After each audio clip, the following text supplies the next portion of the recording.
All right, let's dive right into this explainer because we need to unpack what is essentially a massive regulatory earthquake that's just hit the Indian construction sector. We're talking about the totally abrupt transition to the National Building Construction Standards, or NBCS 2026, alongside the Unified Labor Codes. Look, if you're a general counsel, a project owner, or running things on site, the rules of the game have completely changed mid-flight. This shift fundamentally alters your liability on the ground.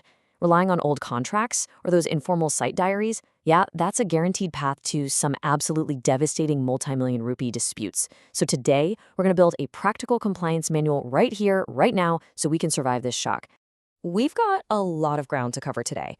We'll start with the 2026 regulatory shock, move into shifts in liability and risk, walk through some real-world delay claim examples, audit your existing contracts, talk about documenting compliance for arbitration, and wrap it all up with a concrete 90-day action plan. Let's get right into it. Starting with Section 1, the 2026 regulatory shock, and the exact timeline of this twin regulatory shift, it is actually wild to look at how quickly the ground is moving beneath us. First up, in November 2025, the central government activates 4 unified labor codes, and that covers everything from wages and occupational safety to social security. Then, just months later, in April 2026, the Bureau of Indian Standards officially launches NBCS 2026. And as we push into late 2026, individual states are going to start rolling out their own specific rules. It's creating a highly complex, incredibly fragmented compliance landscape. Now, let me be crystal clear here because this is the absolute most crucial point. There is zero grace period, none. The Bureau of Indian Standards completely eliminated any transitional overlap. That means the old familiar NBC 2016 was withdrawn the exact same day the new code went live. So those ongoing projects you have, the ones where you're literally pouring concrete right now, they are instantly exposed to the new compliance rules. There is absolutely no grandfathering in your old safety specs. Let's move on to Section 2. Shifts in liability and risk, and see how this creates an immediate reallocation of personal and corporate liability. Here's where things get very real very fast. Look at the stark contrast in fire safety. Under the old NBC 2016, you could easily install cheaper, uninsulated metal fire doors in high-rises. It was basically an advisory framework.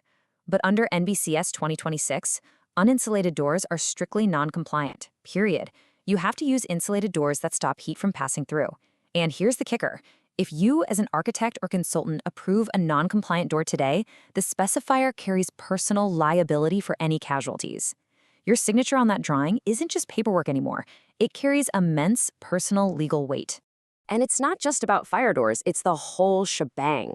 The entire ecosystem of approvals has been upgraded. You now have to navigate single window clearances. Now, this actually kind of works in your favor because it introduces deemed approval if authorities don't respond within 15 to 30 days, but the safety specs themselves, extremely rigid. Cold storage facilities over 24 meters now fall under strict central regulations. Got high-rack warehouses? You absolutely must install advanced VESDA smoke detection and high-velocity ESFR sprinklers. Oh, and if you're dealing with older infrastructure, any building over 30 years old now requires a mandatory structural audit. The old era of build it and forget about it is completely over. Okay, Section 3, real-world delay claims. Let's look at some very specific examples of how these safety changes are triggering massive disruptions. Picture this. You're a high-rise contractor. Your schedule is tight, and suddenly you're disrupted because the municipal authority demands a revised fire clearance plan to match the new NBCS 2026 standards. Now, Scenario 2 is a bit of a nightmare. This highlights the strict new enforcement. Let's say a principal contractor completely misses the new OSH code site registration. A labor inspector does a routine visit, flags the noncompliance, and boom, slaps the site with an instant 15-day stop work order. The employer then turns around and threatens termination.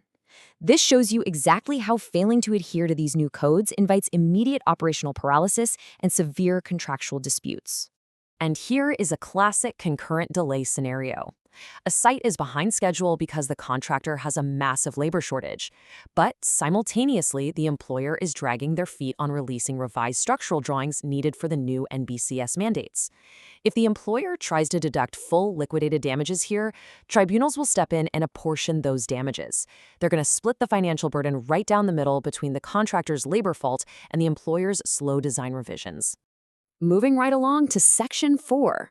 auditing your existing contracts and specifically patching the dangerous gaps in them.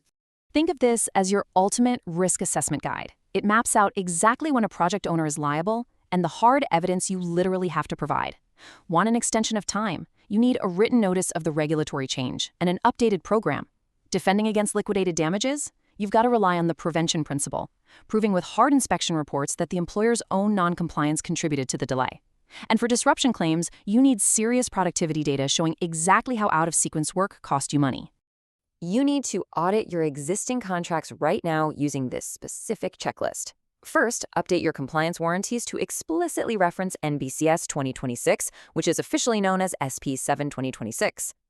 Second, and please don't miss this, update your change in law clauses to capture new standards, not just broad legislative acts. Third, you've got to establish flow-down obligations so your subcontractors are legally bound to the exact same safety standards you are. Don't get caught holding the bag. Finally, write in clear mechanisms for concurrent delay apportionment so you aren't fighting these all-or-nothing liquidated damages battles. Which brings us to Section 5, Documenting Compliance for Arbitration. Listen, if things go south, you need to realize that regulatory compliance isn't just bureaucracy. It is the very first layer of evidence in any future claim.